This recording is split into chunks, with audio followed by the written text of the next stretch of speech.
সুবহানাল্লাহ কয় না রে। এই বলা পান কি খাও, বাদাম না মোবাইল টিপ? এই যে মোবাইল টিপতেছে, চিন্তা করে আমি গলা ফাটাই দিয়ে কোরআন শোনাচ্ছি আর মোবাইল টিপতেছে।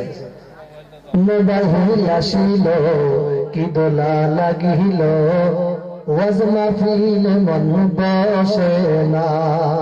মোবাইল আসিল কি দোলা লাগিল, পড়ালেখায় মন বসে না।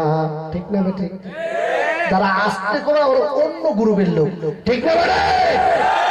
মোবাইল আসিল কি দোলা লাগিল, পড়ালেখায় মন বসে না। পরনে যাই থাক পেটে ভাত নাই যাক, পরনে যাই থাক পেটে ভাত নাই যাক, মোবাইল ছাড়া এখন চলে না। মোবাইল আসিল কি দোলা লাগিল, পড়াশোনায় মন বসে না। ঠিক না বে ঠিক? প্রিয় যুবক ভাইরা, আসো না ভাববা হুজুর আমাদেরকে বাস দিল রে। রাত 12টার পরে পুলিশ যখন ফোন করে, দু চোখে ঘুম আসে না। ঠিক না রে? সারা রাত জাগিয়া ফোনে সেটিং করিয়া, সারা রাত জাগিয়া ফোনে সেটিং করিয়া, ফজরের সময় আর ঘুম ভাঙে না।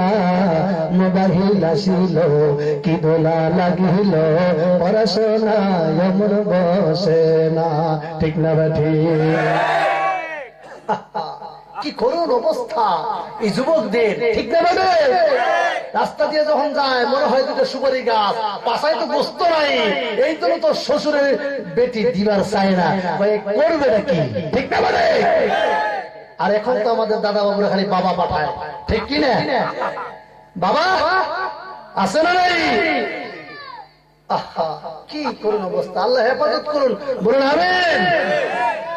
প্রিয় ভাইয়ের আমার বলতেছিলাম, কয় শ্রেণীর মানুষ বাঁচবে? 4 শ্রেণীর।